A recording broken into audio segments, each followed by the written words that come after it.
Oh man, Angel Reese fans are gonna be pissed. Sorry, Angel Reese, the $5 million offer was only for Caitlin Clark. Said that there will be no deal put in front of Angel Reese anytime soon. Ice Cube, because Ice Cube has come out and given everybody some brutal truth. And what's hilarious is this is confirmation from the people that want to pay the money. Sponsors. I remember you famously made an offer to Caitlin Clark, but what about Angel Reese? You think she could ball out? You know, she's pretty solid, you know? Yeah, she's a great player. No, the thing with Caitlin Clark, it was just to unlock millions of dollars for the league because of her stardom, what our sponsors was telling us.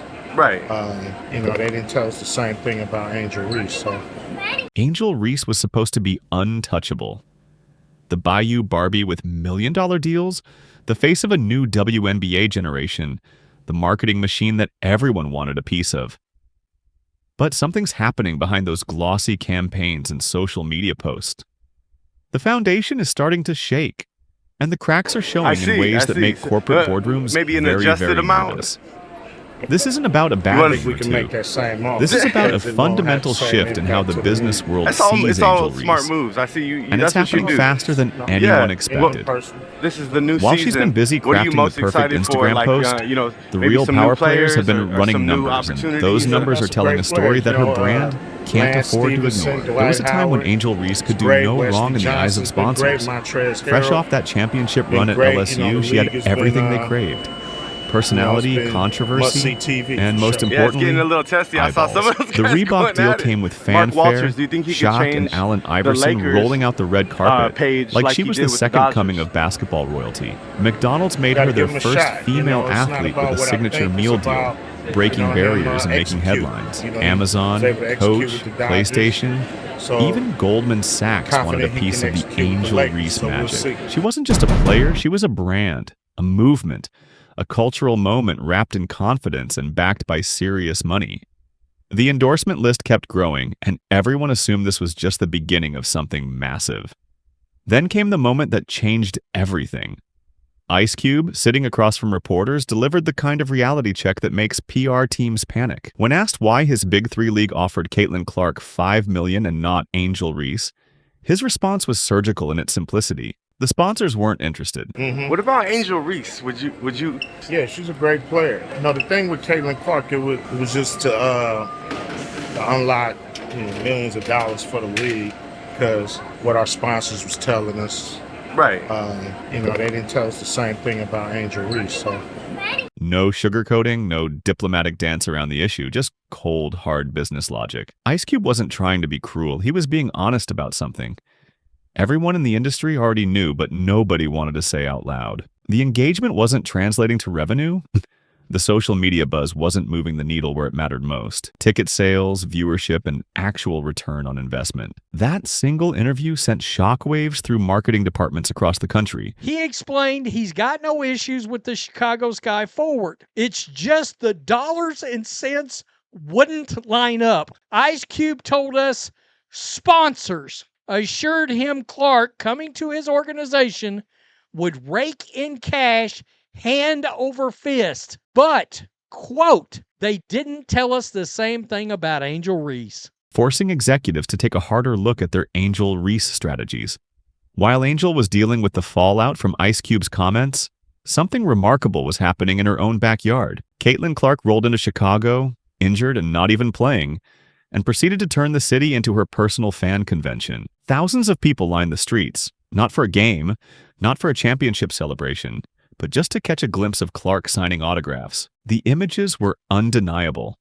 Massive crowds, genuine excitement, people skipping work just to be in the same space as her. This wasn't manufactured hype or social media manipulation.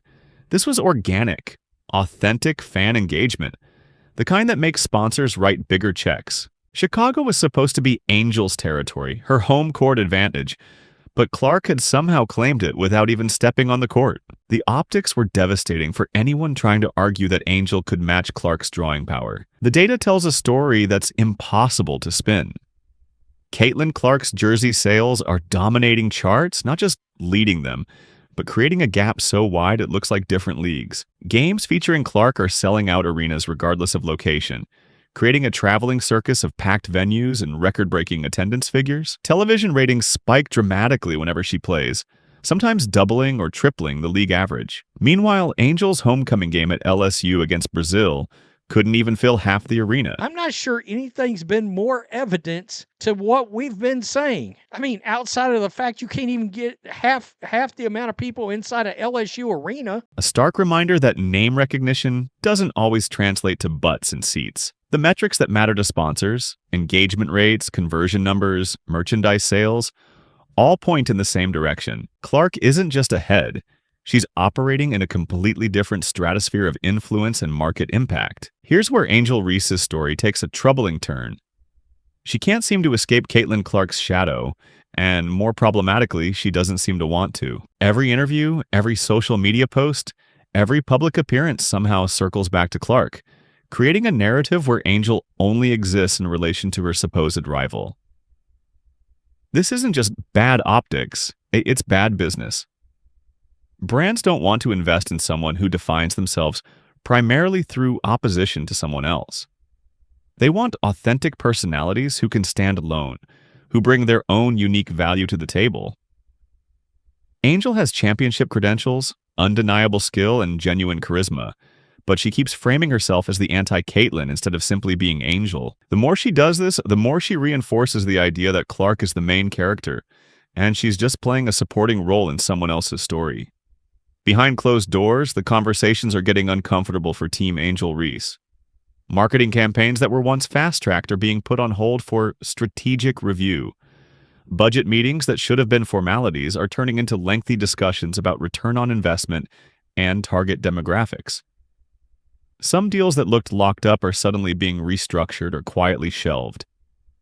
This isn't about personal animosity or industry politics, it's about cold financial reality. When Ice Cube publicly stated that sponsors weren't interested in offering Angel the same deal they offered Clark, he wasn't just sharing his opinion, he was confirming what many in the industry already knew. The excitement around Angel Reese was real, but it wasn't translating into the kind of sustained, measurable business results that justify major investments.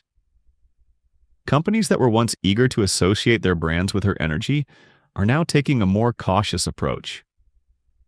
This isn't the end of Angel Reese's story, but it's definitely a pivotal chapter.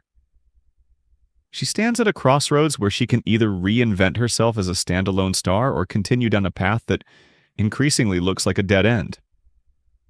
The talent is undeniable, the platform still exists, and there's absolutely room in the WNBA for multiple superstars. But that requires Angel to stop measuring herself against Caitlin Clark and start building something uniquely her own.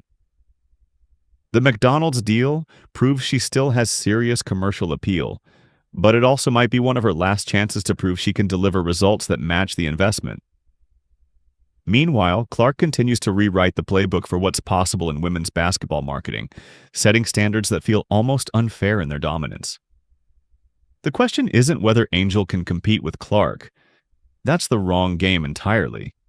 The question is whether she can find her own lane and own it completely, because right now, the business world is watching, waiting, and making decisions based on what they see.